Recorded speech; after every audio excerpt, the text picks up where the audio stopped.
wabarakatuh. Kami dari SDIT Muhammadiyah Rawalo mewakili Korwilcam Didik Rawalo akan menampilkan video dongeng cerita Nusantara dengan judul Malin Kundang Si Anak Durhaka. Cerita rakyat Nusantara ini dilatar belakangi oleh rakyat Sumatera Barat.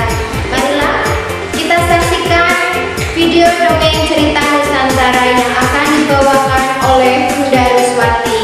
Selamat menyaksikan. Baiklah, anak-anakku dan pemirsa yang berbahagia, pada kesempatan kali ini Bunda akan membawakan sebuah dongeng Nusantara yang berjudul Malin Kundang Si Anak Durhaka. Selamat mendengarkan. Dahulu kala di Padang, Sumatera Barat, hiduplah seorang anak bernama Malin Kundang. Dia tinggal bersama ibunya yang bernama Mande Rubayah. Mande Rubayah, sang ibu, sangat menyayangi Malin Kundang karena sedari kecil Malin Kundang sudah ditinggalkan oleh ayahnya. Malin Kundang dan Mande Rubayah hidup sangatlah miskin. Si Malin bekerja hanya sebagai pencari ikan, dan itu pun peralatannya sangat sederhana. Sedangkan ibunya hanya pencari kayu bakar di tepi pantai. Desa mereka bernama Perairan Air Manis. Malin Kundang mempunyai sahabat bernama Rasid. Rasid sangat setia kepada Malin Kundang. Di mana ada Malin Kundang, di situ ada Rasid. Hingga pada suatu ketika Malin sedang mencari ikan di tepi pantai, dihampiri oleh Rasid. Rasid menyapa Malin Kundang. "Hai Malin Kundang." Malin Kundang kemudian menjawab, "Wahai Rasid, berita apakah yang akan kau bawa hari ini?" Rasid pun menjawab, "Malin Kundang sahabatku, lihatlah, di pelabuhan Air Manis kita sedang ada kapal besar berlabuh, kapal dari negeri jiran yang sangat besar. Aku ingin mengajakmu untuk merantau ke negeri jiran mengikuti kapal besar itu. Kita akan berlayar ke sana, Malin." Malin Kundang sejenak berpikir, kemudian dia berkata, "Wah, boleh juga Rasid. Ayo kita mengadu nasib ke negeri jiran. Kita di sana akan mencari pekerjaan. Siapa tahu kita akan berubah menjadi kaya dan tidak miskin seperti sekarang ini." Ketika Mande Rubayah selesai bekerja, masih dengan berkeringat, Malin Kundang mendekati Mande Rubayah. Perlahan dia menyampaikan apa yang menjadi keinginannya. Malin Kundang berkata kepada ibunya, "Wahai ibuku, izinkan aku menyampaikan sesuatu kepadamu, Ibu." Mande Rubayah yang baru saja selesai bekerja mengernyitkan dahinya. Kemudian dia bertanya, "Apa anakku? Lihat apakah yang ingin kau sampaikan kepada ibumu ini?"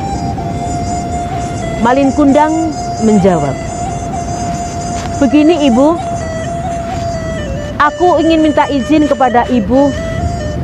Besok aku dan Rasid akan ikut kapal besar itu berlayar ke negeri jiran. Aku ingin mengadu nasib di sana untuk Ibu. Siapa tahu aku bisa memperoleh hasil yang sangat memuaskan untuk hidup kita berdua. Tidak hanya seperti ini saja, Ibu." Kemudian Ibu Malin Kundang pun berkata kepada Malin Kundang, Anakku, tegakah kamu akan meninggalkan ibumu ini? Ibumu sudah sakit-sakitan, nak. Akankah kau tinggalkan aku sebatang kara? Kemudian Malin Kundang pun meyakinkan kepada ibunya. Dia berkata, "Ibu, ini demi kita, demi hidup kita. Izinkan aku, Bu," kata Malin Kundang. Kemudian dengan sangat terpaksa dan berat hati, Manderubayah berkata, "Baiklah anakku, aku izinkan kau merantau ke negeri jiran. Ibu hanya bisa berdoa agar kau di sana memperoleh apa yang kau inginkan. Baik-baiklah di sana, jaga dirimu baik-baik. Bawalah harta untuk ibumu ini. Besok kau akan pergi. Ibu akan merelakanmu, nak." Singkat cerita, Rasid dan Malin pergi merantau ke negeri jiran, mengikuti kapal besar yang berlabuh di perairan air manis. Hei pemuda berdua, sedang apa kau di sini? Kelihatannya kau sangat lelah dan lapar.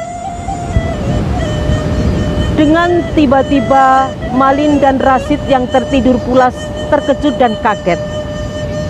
Kemudian Malin menjawab pertanyaan dari saudagar kaya itu. "Betul Tuan, kami sangat lapar dan haus, bahkan sudah sangat lelah kami seharian."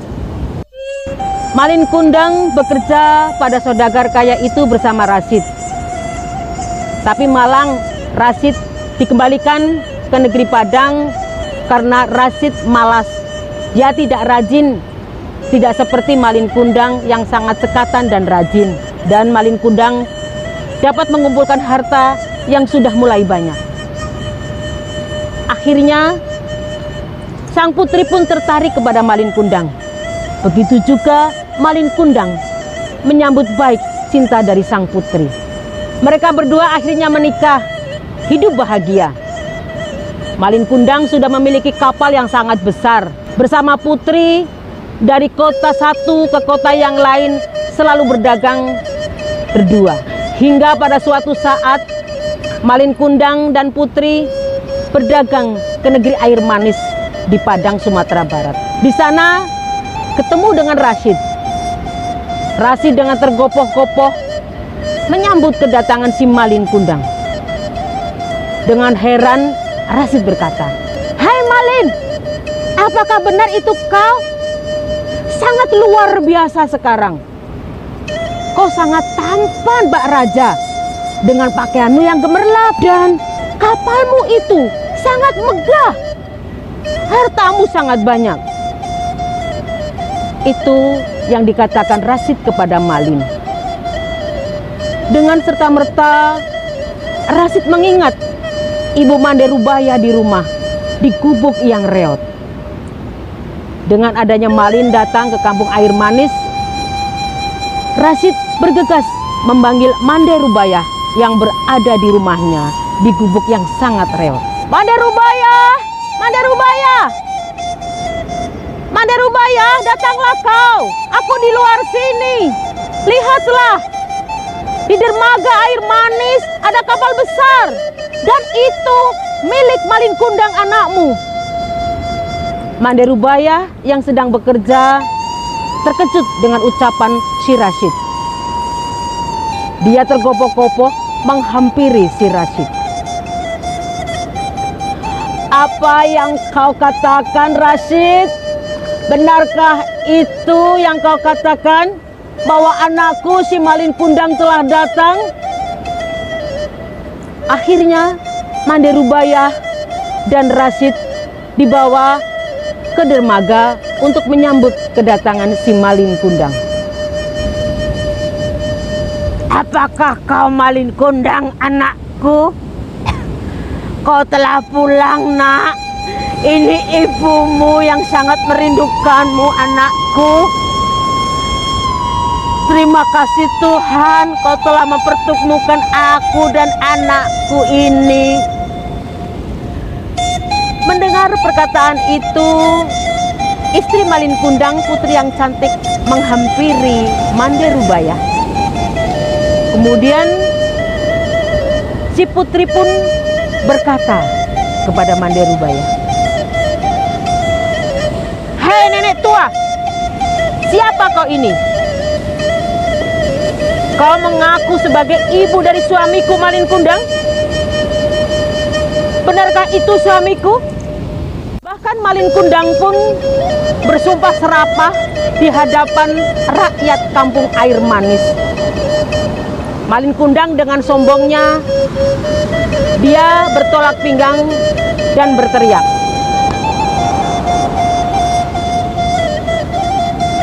"Wahai rakyat Air Manis semua, kalian dengarkan apa kataku.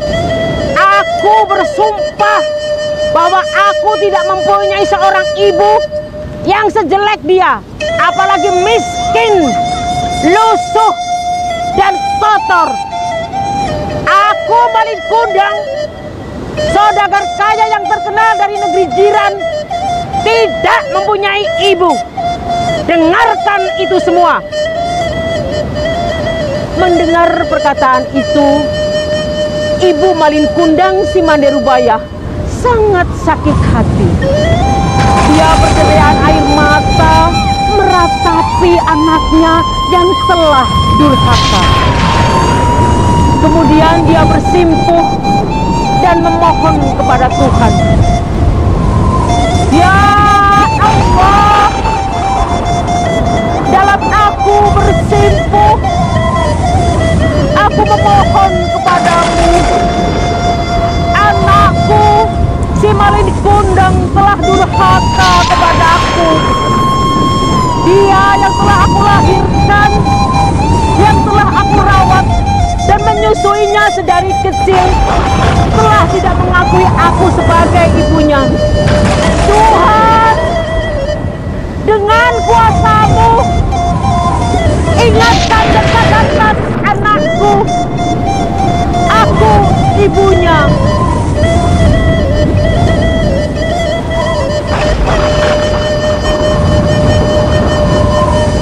Setelah berdoa, ibunya tetap tertunduk di tepi pantai.